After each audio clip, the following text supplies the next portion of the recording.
A single decision about military aircraft has suddenly exploded into a major diplomatic standoff. Canada had already committed to purchasing 16 F-35 fighter jets, but Prime Minister Mark Carney is now weighing whether to halt the deal. His reasoning is simple. He believes Canada may have a smarter alternative. Washington's response, however, wasn't discussion or compromise. It was a warning. And while this story begins with fighter jets, it quickly becomes something much bigger. At its core, it asks whether a nation truly controls its own defense choices or whether those choices are dictated from abroad. Speaking at the Munich Security Conference, U.S. Ambassador Pete Hoekstra delivered a blunt message. If Canada walks away from the F-35 program, it should forget about any future trade agreement with the United States. This wasn't framed as friendly guidance between allies. It was pressure. Many Canadians have described it as diplomatic blackmail, and the label fits uncomfortably well. Yet, while Washington rattles tariffs and threats, a quieter but far more ambitious proposal has arrived from Northern Europe. Sweden's king and queen, accompanied by the chairman of Saab, traveled to Canada carrying an offer centered on the Gripen fighter jet. Saab isn't simply offering to sell aircraft. The proposal includes full technology transfer, a domestic assembly and manufacturing facility, and the creation of as many as 10,000 Canadian jobs. Under this plan, Canada wouldn't just purchase jets. It would become a production center capable of building Gripens for its own use and for export to partners such as Ukraine. This contrast defines the debate. With the F-35, Canada remains a beer. With the green, it becomes a partner. Defense analysts note that Sweden's offer delivers something Washington appears unwilling to provide: genuine autonomy. To understand why this matters, it's necessary to look closely at the F-35 itself. Beyond the marketing brochures, the most serious issues are rarely highlighted and many media outlets avoid them entirely. The first concern is operational readiness. In a recent U.S. Senate hearing, Senator Roger Wicker acknowledged an uncomfortable reality. Many F-35s are frequently grounded and unable to fly. Their readiness rates fall far short of original promises. This wasn't criticism from foreign observers.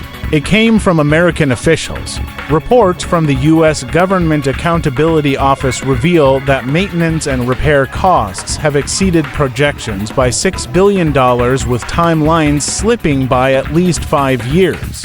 When governments invest tens of billions in a weapons system, reliability isn't optional.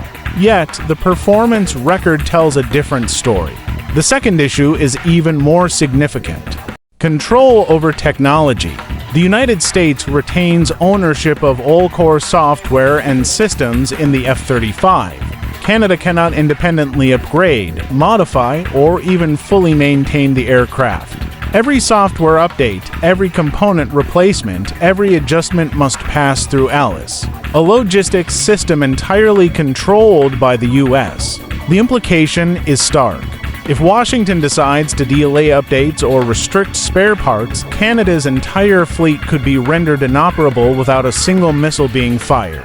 The third problem involves flexibility. Washington argues that Canada cannot realistically operate multiple fighter types at once. History contradicts this claim. The Royal Canadian Air Force has previously flown CF-18s alongside CF-101s and other platforms without difficulty. The Gripen has already participated in NATO exercises and integrates seamlessly with alliance systems. So, why push this argument? Because uniformity increases dependence. As the F-35 debate intensified, several military figures entered the discussion. Retired General Tom Lawson cautioned against operating to fighter platforms. On the surface, his reasoning sounded logical, but one key detail often went unmentioned. Lawson spent 6 years as a consultant for Lockheed Martin, the F-35's manufacturer. While not secret, this relationship raised serious questions about impartiality. Canadians took notice. Then came an unexpected shift from another voice. Retired Lieutenant General Andre Dean, once one of the F-35 program's strongest supporters and the man who originally pushed for Canada's involvement, reversed his position. He now argues the contract should be cancelled. His reasoning is straightforward. The United States controls the software, the parts, the upgrades, everything. Canada cannot operate the aircraft without ongoing approval from Washington. With a U.S. president like Donald Trump, who has openly joked about annexing Canada as the 51st state, trusting long-term access becomes a gamble. This isn't a technical disagreement. It's about sovereignty. When a former champion of the program calls for withdrawal, it signals a deeper problem in the relationship itself. If this still sounds theoretical, Denmark's experience offers a real-world warning. In March, Danish lawmakers were stunned to learn that the United States had removed parts from Denmark's F-35s and transferred them to Israel without consulting Copenhagen. Denmark had no ability to stop the move and wasn't informed beforehand. The action directly contradicted Denmark's foreign policy stance in the Middle East. Yet, because the U.S. controls the F-35 supply chain, Denmark had no leverage.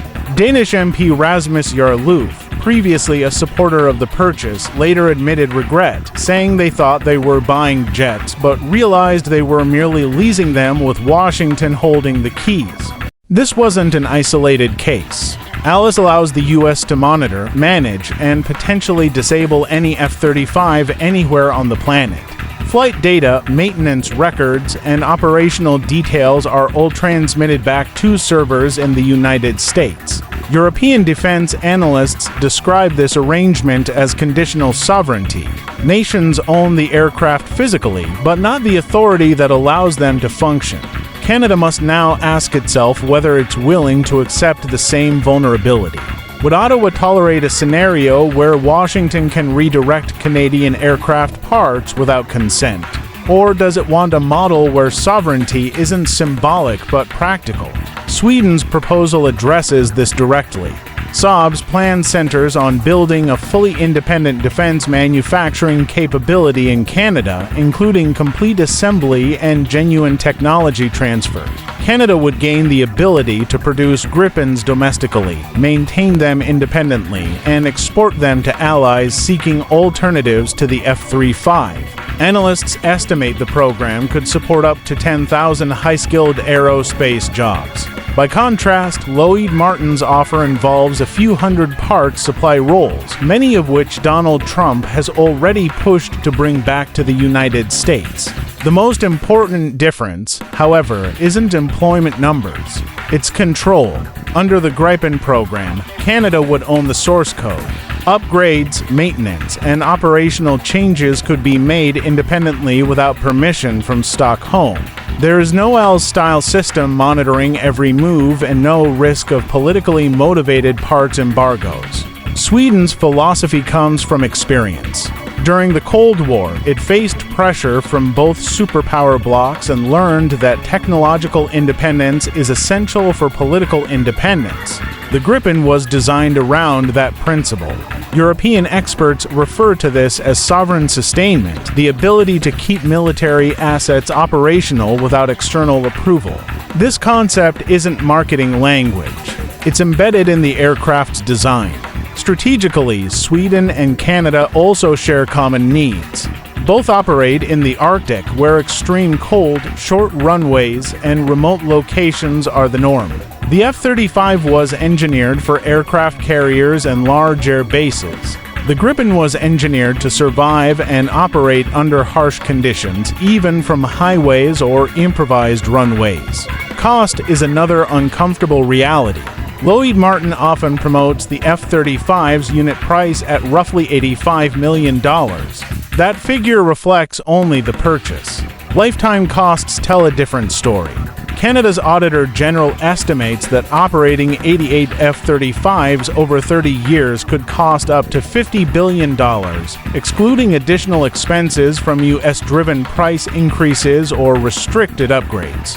Flight hour costs range from $35,000 to $47,000. By comparison, the Gripen averages around $8,000 per flight hour based on data from NATO exercises involving both aircraft. The real question isn't just how much damn cash Canada is shelling out, but where the hell is it all going? A massive chunk of that F-35 spending is funneled straight to Lockheed Martin and their US subcontractors, leaving Canada with barely a crumb in return. But wait, enter the Gripen plan where investment sticks around in Canadian factories, training programs, and infrastructure. This isn't just about defense spending. Folks, it's about national development on steroids. Auditor General Karen Hogan has spotlighted some sneaky hidden costs associated with the F-35. We're talking about US-mandated redesigns of hangars at Cold Lake and Bagotville that are draining hundreds of millions and pushing timelines to the brink of 2031. So, Canada is left with a choice. Are we buying aircraft or just paying rent on someone else's high-tech toys? And oh boy, does this stir up the diplomatic pot.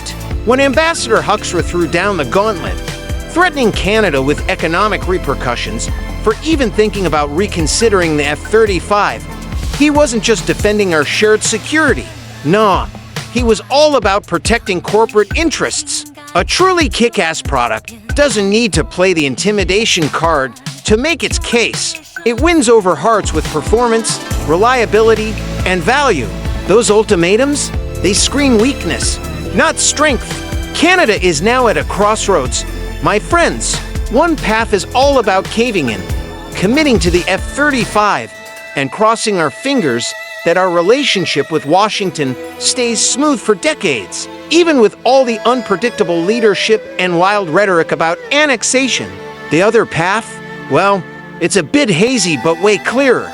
Opting for the Gripen means building up our own domestic capability and making it crystal clear that Canadian sovereignty isn't up for negotiation. Sure, there could be some fallout. Tariffs might come knocking, and diplomatic friction could heat up. But Canadians have to ask themselves, what matters more? Sidestepping short-term conflict or grabbing hold of long-term autonomy? Prime Minister Mark Carney has boldly stated that his duty is to choose what's best for Canada, not for Washington or Lockheed Martin. The funding is there, folks. The real question isn't about the money, it's whether Canada has the guts to make its own decisions. Because if a nation can't independently choose how to defend its own airspace, then what the hell does sovereignty even mean? This analysis pulls from publicly available info and doesn't reflect any classified material or official positions. References to countries, companies, and individuals are just here to shed light on the political and economic drama. If this helped clear up some of the smoke and mirrors behind closed doors, why not like and subscribe as we dive deeper into the stories others shy away from?